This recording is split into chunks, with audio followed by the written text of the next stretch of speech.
이사야 53장 1절에서 3절까지 말씀을 함께 나누겠습니다.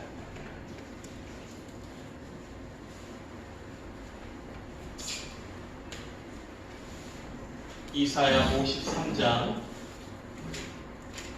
1절에서 3절까지 말씀입니다.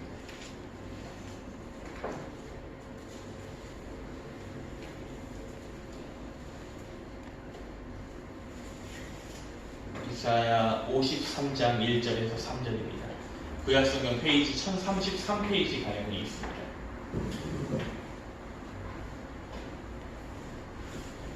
이사야 53장 1절에서 3절까지 말씀입니다. 다 찾으셨으면 저와 한 절씩 교독하시고 마지막 절은 함께 합독하겠습니다. 우리가 전하는 것을 누가 믿었느냐? 여호와의 팔이 누구에게 나타났느냐?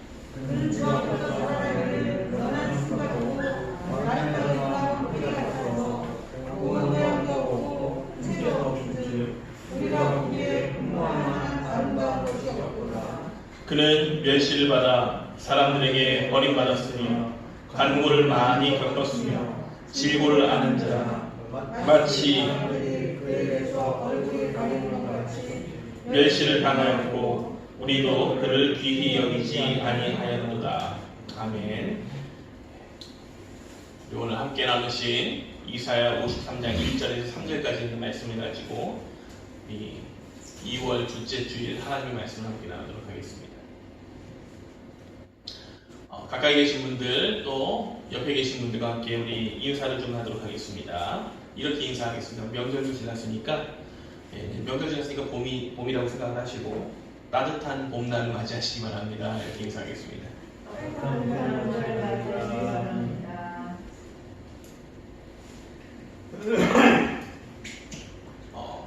이제 설교를 나누기 전에 한 가지 부탁을 드리고자 하면 원래 이 마이크를 충전을 해서 써야 되는데 제가 충전하는 거 깜빡을 했어요. 그래서 이제 이거를 기도 순서를 맡으신 분들은 이제 조금 불편하고 귀찮으시더라도 요 앞에서 마이크를 켜고 요 앞에서 기도를 해주시면 좋을 것 같아요. 기왕 있는 거니까 저희 사용하지 않고요. 저희 마이크 써요? 네네. 그렇게 해주시는 걸로 부탁을 드리겠습니다.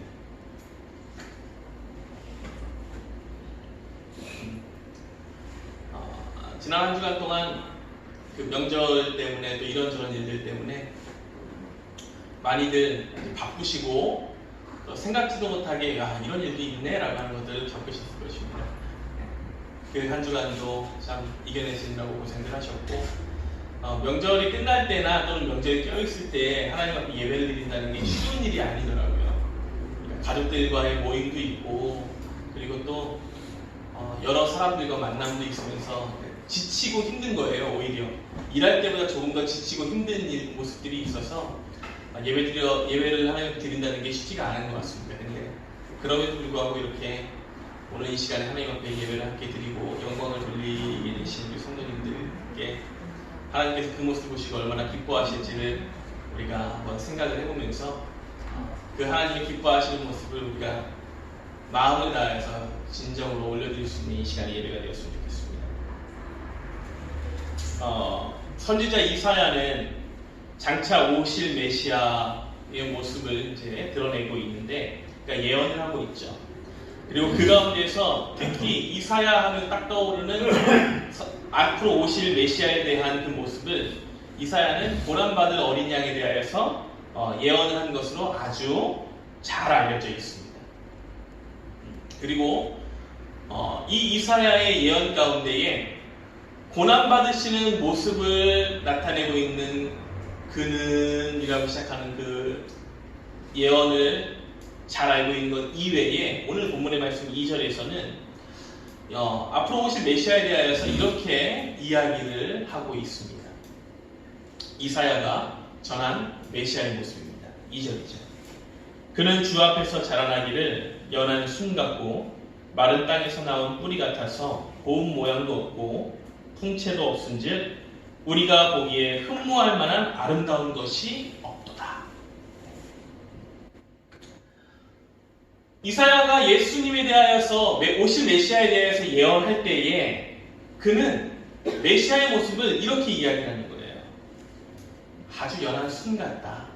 연약하다라고 하는 거죠. 고운 모양도 없다. 모양이 곱지 않다는 거예요. 풍채도 없다. 이거는 겉모습으로 볼품 없다. 이런 거죠. 볼품 없다. 구약에 보게 되면은 이스라엘의 초대 왕이었던 사울 같은 경우에는 누가 봐도 야, 저 사람은 장군감이야. 저 사람은 왕이 될 만한 모습이야 라고 하면서 이야기를 하는 그런 모습이었는데 그것이 아니고 진짜 이 땅의 왕, 구원자, 하나님의 아들 예수 그리스도께서 오실 그분의 모습은 구원자의 모습은 어떤 모습이냐? 뭔가 왕으로서 보이는 위엄과 같은 모습이 보이지 않는다는 거예요. 풍채도 없대요. 그리고 흠모할 만한 아름다운 것조차 없다. 보면서 야, 저 사람 너무 아름답네. 저 사람은 정말 막 곱네. 나도 저렇게 곱게 입고 싶어. 나도 저렇게 좋은 아름다운 몸매를 갖고 싶어. 이런 게 아니었다.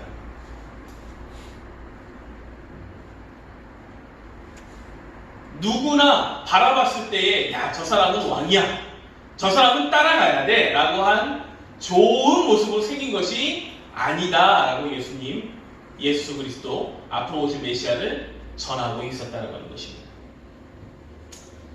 우리가 이 이사야 오늘의 말씀을 보시면서 우리 또한 한 가지 생각을 해볼 수 있는 것이에요. 우리가 믿고 따르는 우리를 구원하시는 예수 그리스도는 어떤 모습을 가지신 분이시냐? 예수님이 어떤 분이시냐라고 하는 거예요. 사람들이 보기에 흠모할 만한 아름다운 모양이 없으신 분이실 수도 있고 오히려 흠모하고 자랑스럽게 막 강하고 멋있고 그런 모습이 없고 가엾고 불쌍하고 때로는 비천하다 싶을 정도의 모습까지도 가지신 분이 바로 예수님이셨다라고 하는 것을 알 수가 있는 겁니다. 우리가 지금 사순절 기간에 들어갔어요. 사순절 기간에 들어가서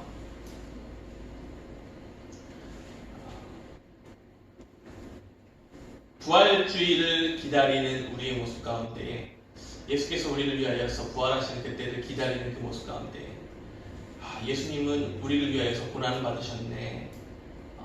우리를 위하여서 어떻게 살아가셨네 하면서 여러 가지 것들을 저희 교회는 그런 걸 하지는 않지만 때로 그 많은 교회들 중에서는 사순절 가운데 첫날은 이 말씀, 둘째 날은 이런 말씀하면서 말씀을 가지고 40일 동안 묵상을 하면서 보내는 이 교회들이 있습니다.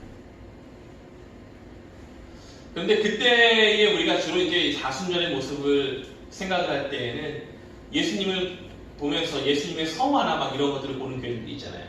근데 그런 거를 볼 때에 예수님이 드러나고 있는 그림이나 또는 상황들을 묘사하는 것들 가운데 보게 되면 많은 그림이 그러잖아요.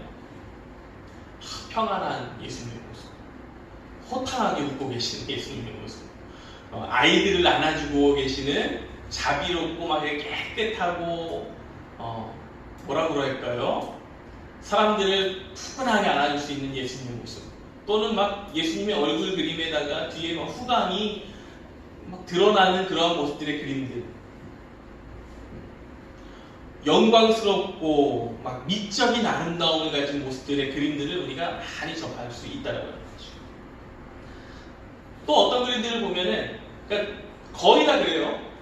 예수님의 얼굴을 드러내고 있는 그림들이 있잖아요. 자세히 보시면은 아주 예수님 얼굴이 굉장히 눈이 부리부리하고 코가 아주 오똑하고 입도 아주 이쁘게 멋있게 잘 나와 있고 머리카락도 막 윤기가 잘 흐르고 머리도 막 깔끔하게 단정하게 돼 있고 옷도 깨끗하게 돼 있으시고 그런 모습으로 예수님을 막 표현하는 것이 나오고 있어요. 그런데 그 모습이 진짜 예수님의 모습이냐? 그렇진 않습니다. 우리가 그 예수님의 모습을 남아있는 것을 볼 수 있는 것은 없어요.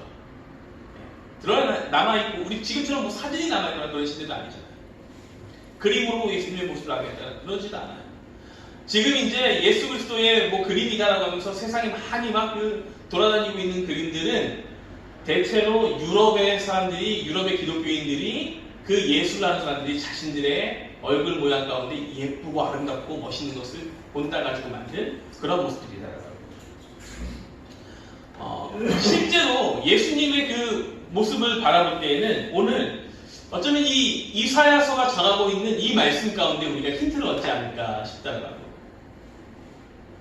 자라나기를 연한 수 같고 마른 땅에서 나온 뿌리 같고 고운 모양도 없고 풍채도 없고 흠모할 만한 아름다운 것이 없는 그냥 너무나도 일반적인 모습을 가지신 분이 아니었을까라고 생각을 할 수 있다.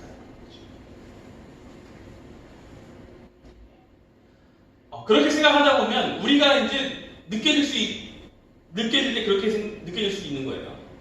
아니 우리가 믿는 우리를 구원하실 예수 그리스도 그 메시아가 그렇게 볼품이 없다라고 하는 것은 너무 말이 안 되지 않습니까? 라고 생각할 수도 있다고 합니다. 인생들이 바라고 기대하는 것을 겉모습으로는 예수님 앞에서 찾을 수 없다라고 하는 거예요. 대체로 그렇죠. 한 나라를 세우거나 한 나라를 구원하거나 하는 여러 인물들, 그런 사람들을 보게 되면은 뭐 외모가 출중하였다든지 어릴 때부터 무언가 한 가지가 굉장히 뛰어나서 뭐 검술을 잘한다든지 활을 잘 쏜다든지 뭐 그러잖아요. 아니면 뒷배경을 가지고 있었다는 거예요. 한 예로 보면은 그런 것이 있어요. 우리나라에 조선을 개국한 이성계라고 하는 그 사람을 우리가 잘 알고 있는데, 이성계 같은 경우에도 그가 아주 특출난 재능이 있었다는 이야기잖아요. 활을 그렇게 잘 쏘요. 활을 그렇게 잘 쏘요. 그러니까 무언가 저 사람 뭐 전쟁을 해도 전쟁이 무언가 아니면은 아주 달변가라고 하든지 여러 가지 뒤에서 막 무너질 수 있는 집안이 있다든지 하는 그런 모습들을 생각을 할 수 있다는 거예요.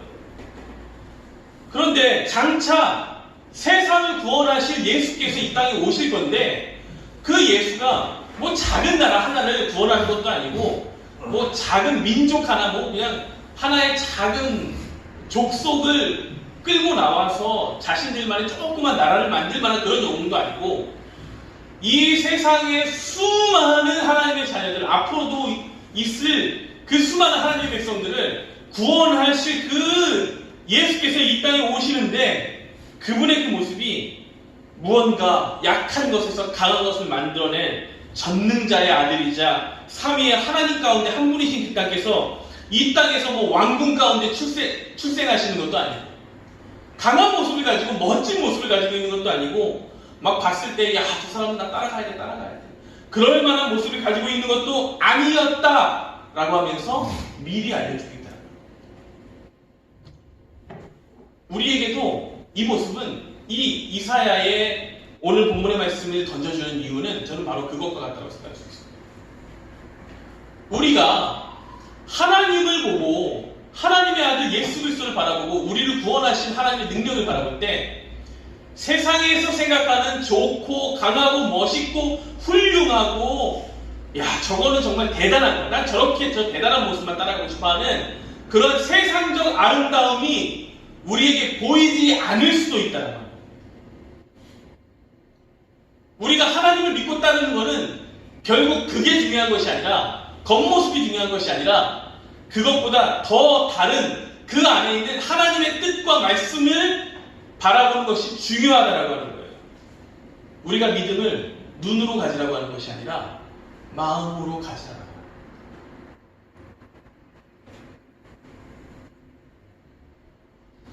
예수님께서 태어나신 곳이 어디십니까?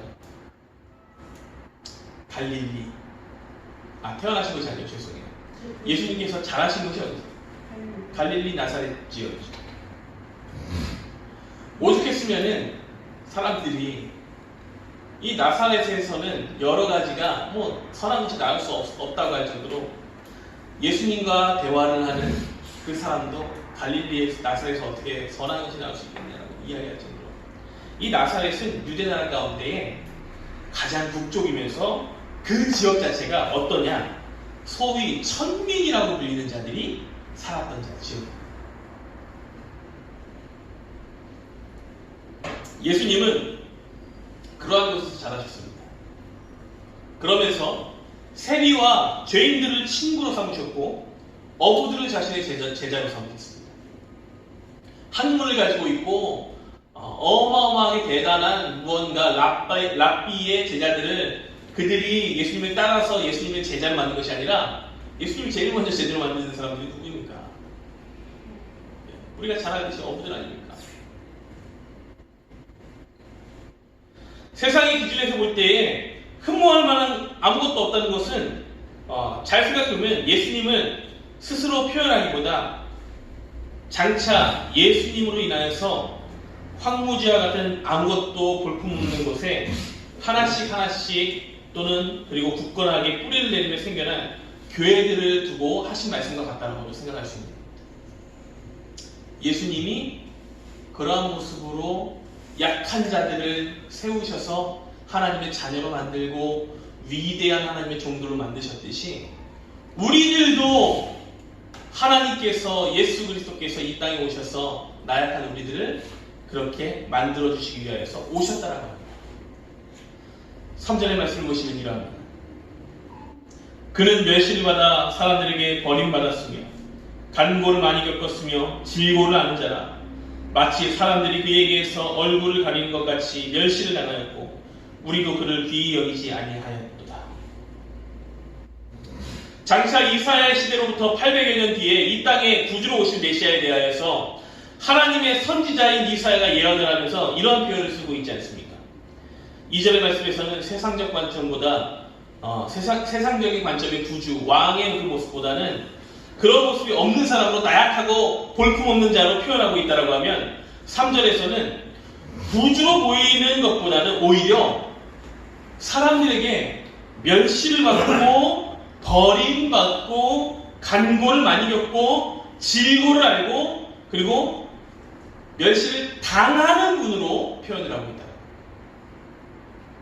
사람들이 예수님 나의 왕이시여 하면서 따르는 것이 아니라 오히려 그 구주를 보면서 사람들이 어떻게 하냐?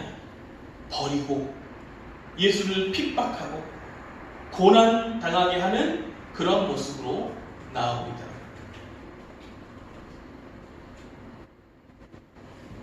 사람들에게서 버림받는 자의 모습을 갖게 될 것이다라는 것입니다.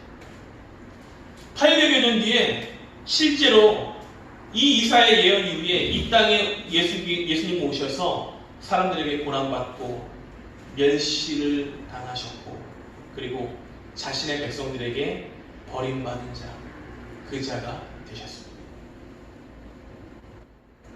사복음서 가운데 예수님을 잡으러 온 무리들의 그 모습을 생각해 보십시오. 그들이 올 때 예수님을 잡으러 올 때 어떻게 왔느냐?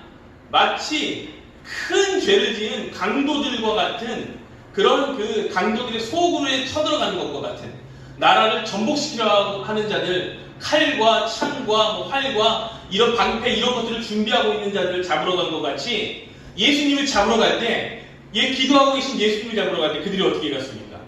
검과 뭉치를 가지고 예수님을 잡으러 갔습니다.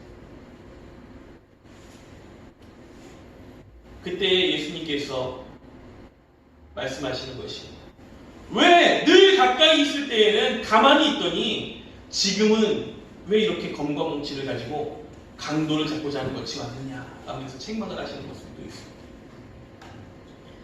그리고 예수님은 잡히시고 채찍질 당하고 가시 면류관을 머리에 쓰고 얼굴에 침뱉음을 당하고 주먹과 손바닥으로 맞으면서 사람들에게 조롱을 당하셨습니다.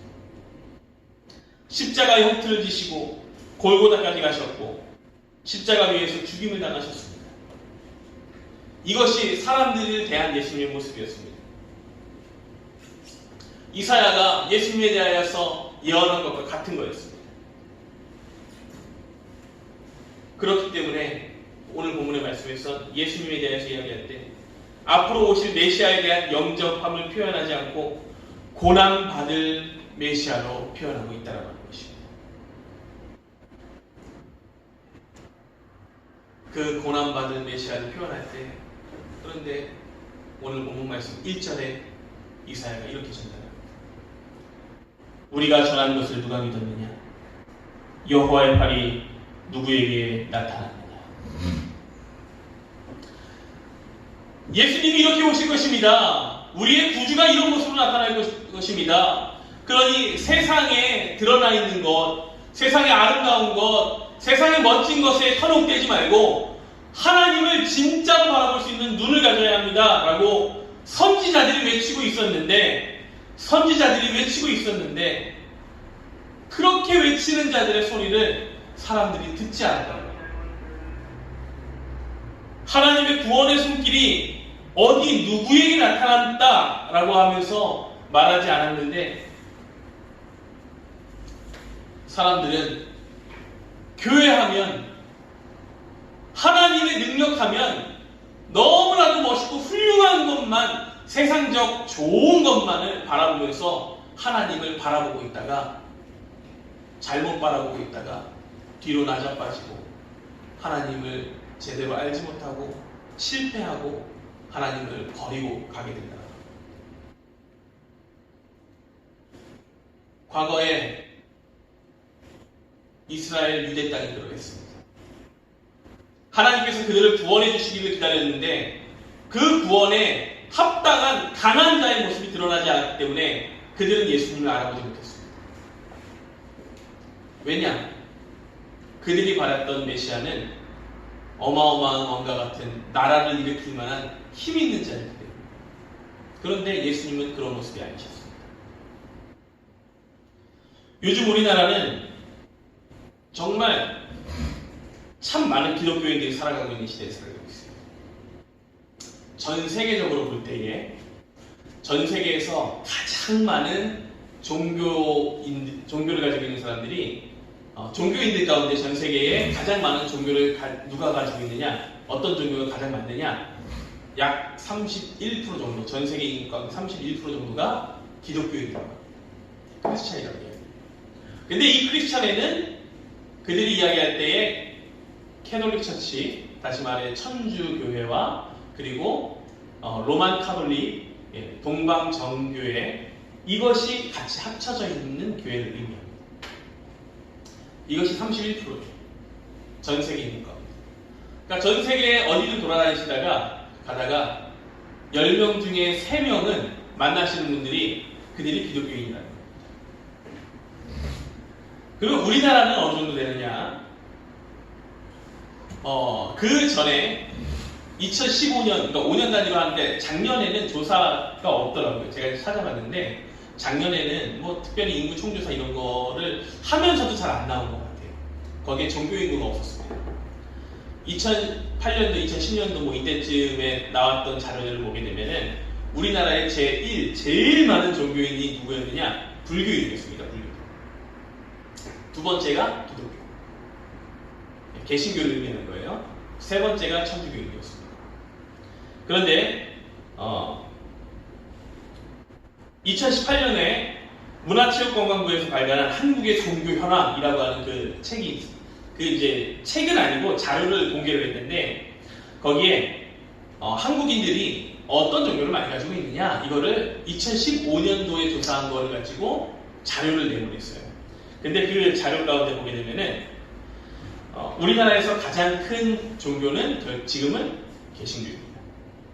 2015년도니까 뭐 작년에 코로나나 이런 여러 가지 어려움들로 인해서 좀 바뀌었겠지만이 하지만 2015년도에 발견한 그 자료는 우리나라 인구 가운데에 967만 5,761명이 크리스찬이다.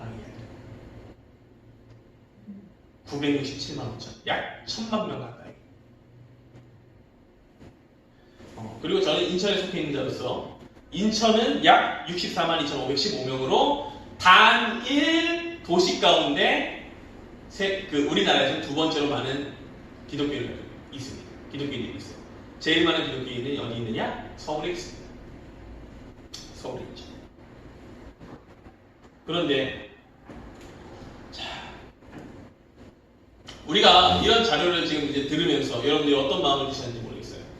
야, 우리 참 기독교가 대단하구나. 뭐 이렇게 생각을 하실 수도 있고, 우리나라 그래도 아직 뭐 기독교 죽지 않았네, 뭐 이렇게 생각하실 수도 있어요. 근데 이 서구의 서양 유럽 쪽에 있는 나라들의 상황을 한번 봐볼게요. 영국은 그 나라의 국교가 기독교잖아요. 성공회잖아요. 그런데 성공회가 그들의 국교인데 실제로 그들은 몇 프로 정도 신앙을 가지고 있느냐? 5% 정도가 국민 가운데 신앙을 가지고 있다. 독일은요 99%가 기독교인으로 표현을 해요. 주로 우리가 흔히 뭐 여러 가지 것들을 이야기하지만 루터가 세웠던 루터 교회가 그들의 국교이기 때문에 이 기독교인이라고 자기들은 이야기합니다. 그런데 그들은 자신들이 기독교라고 이야기하면서 교회를 갈 때 주로 언제 가느냐? 결혼할 때 가서 축복 받으려고 예배 드리면서 결혼하려고. 그 외에는 신앙생활을 거야. 나는 기독교인입니다 라고 이야기하는데 진짜 그리스도인들은 그 안에서 몇 명이나 되는지 알지 못해요. 유럽의 교회를 제가 말씀드린 이유는 그거예요. 그들이 하나님, 교회를 무엇으로 생각하고 있어요? 결혼할 때 축복해주는 존재로는 생각 안 해요. 축복의 도구로만 생각을 하는 거예요. 축복의 도구로만. 우리가 오늘 이 이사야 선지자가 전달하는 그 이야기와 마찬가지로 하나님을 장차 이 땅에 오실 메시아, 지금은 이제 이미 오셨던 그 메시아를 무엇으로만 생각을 하느냐? 복 줄 때 이용하는 아주 좋은 복을 가진 사람으로만 생각을 합니다. 아니에요.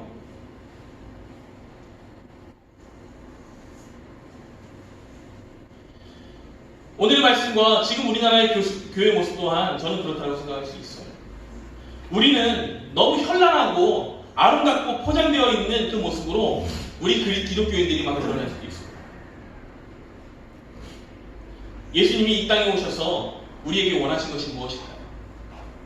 예수님이 이 땅에 오셔서 우리 성도님들에게 무엇을 원하시겠습니까?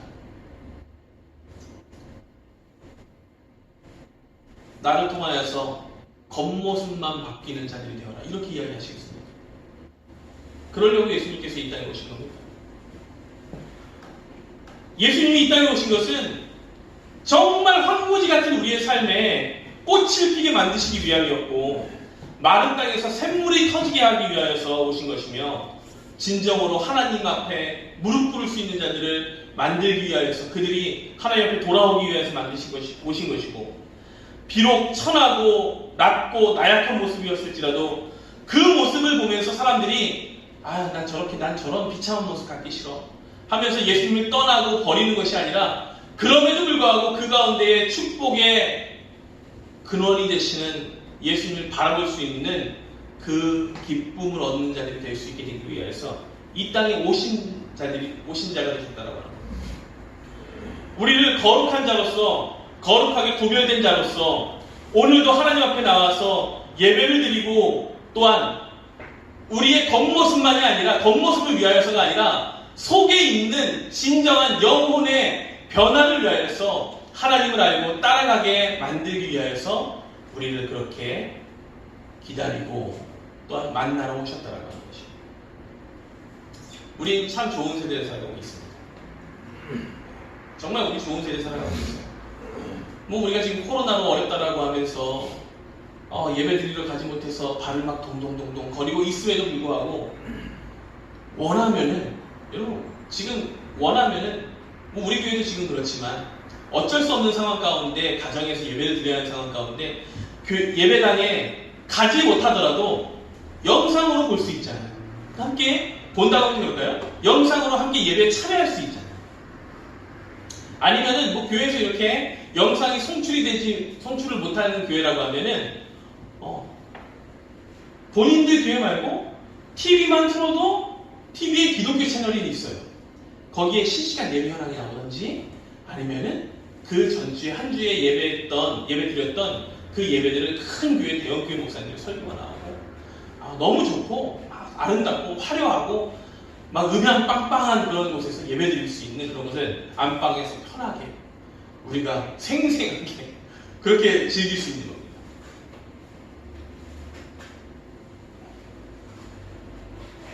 손가락으로 몇 번만 누르면 언제든 유명한 설교자의 그 설교들과 아주 아름답고 막 기교가 뛰어난 찬양하는 자들의 그 목소리를 우리가 들으면서 은혜로워, 멋있어, 나도 저렇게 해야지, 이렇게 할 수 있는 시대를 우리 지금 살아가고 있다는 거예요.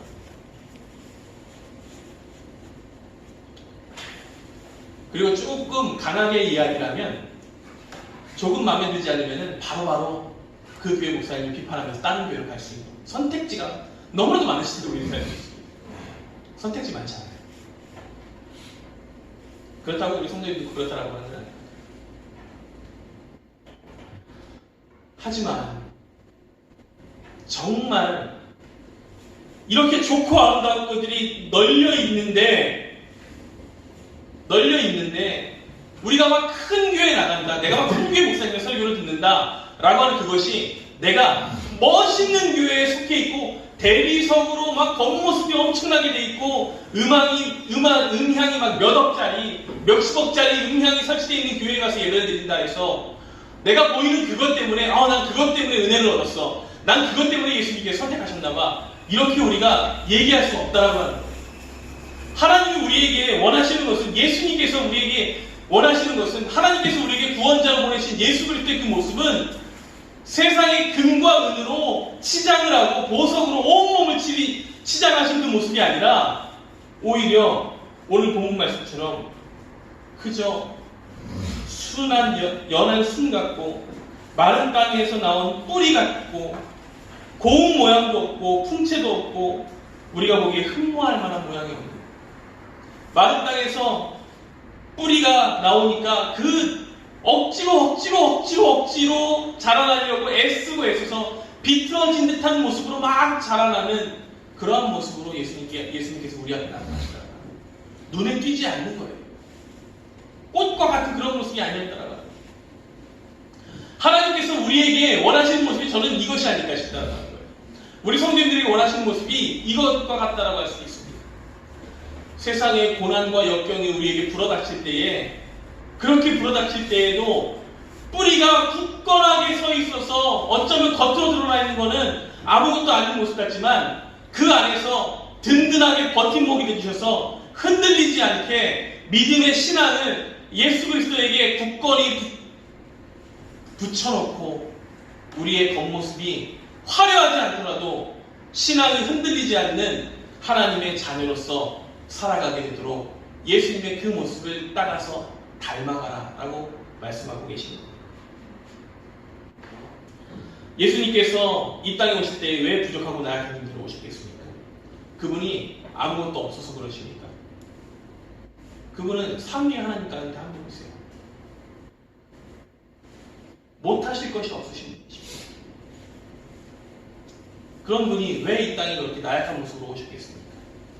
빌립보서 2장 6절 이하, 그는 근본 하나님의 본체시나 하나님과 동등됨을 취할 것으로 여기지 아니하시고 오히려 자기를 비어 종의 형체를 가져 사람들과 같이 되었고 사람의 모양으로 나타나셨음에 자기를 낮추시고 죽기까지 복종하셨으니 곧 십자가에 죽으십니다. 예수님께서 이 땅에 오신 이유를, 예수님을 만나서 삶의 변화가 나온 사도 바울이 감옥 안에서 이렇게 표현한 것입니다. 그가 예수님을 전달하다가 그의 생이 이제 얼마 남지 않았을 때 예수님을 표현하는, 그가 깨달은 예수님을 사도 바울이 이렇게 표현하는 거예요. 그가 하나님과 동등된 본체이신데, 하나님이신데 하나님과 동등됨을 취하지 않으셨다. 그 취하지 않으신 것은 그것뿐만 아니라 오히려 자기를 낮추셔서 사람의 모습으로 나타나셨다. 그러니까 나약한 자, 죄인의 모습으로 나타나셨다는 거예요.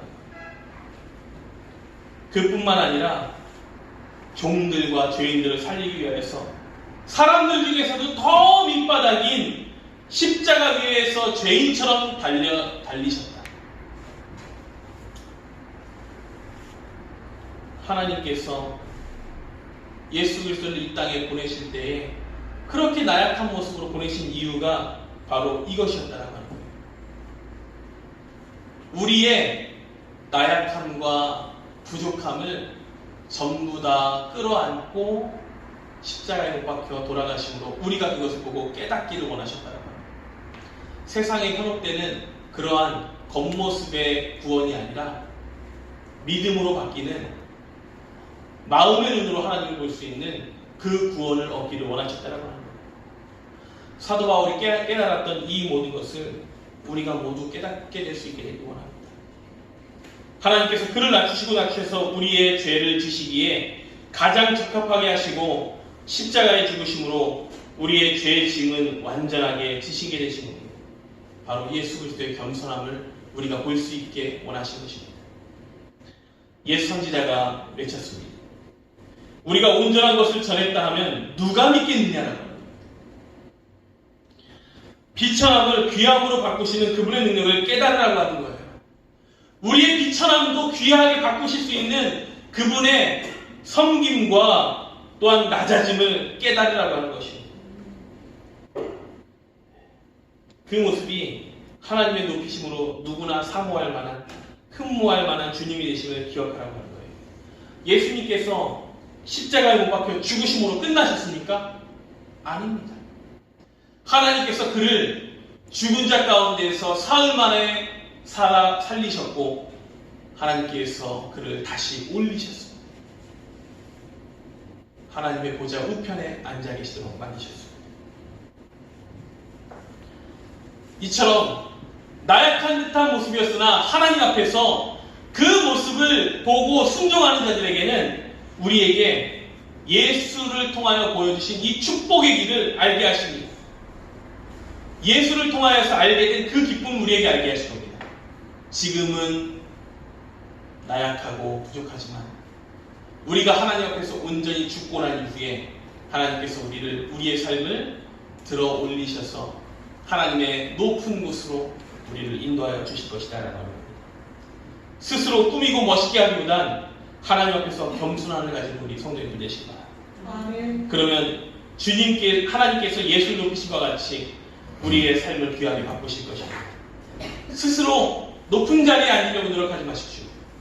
하나님 앞에서 우리를 낮추면 예수 그리스도와 같이 낮추게 되면 하나님 앞에 아무것도 아닙니다라고 낮추게 되면 하나님께서 예수를 높이신 것 같이 우리 말씀 나누는 교회 함께 걷는 교회 성도님들 또한 그렇게 높이게 되실 것입니다. 우리 그 자리에 올 한 해 다 앉으실 수 있는 성도님들의 한 해가 될 수 있게 되기를 우리 주 예수 그리스도의 이름으로 축원합니다. 기도하겠습니다.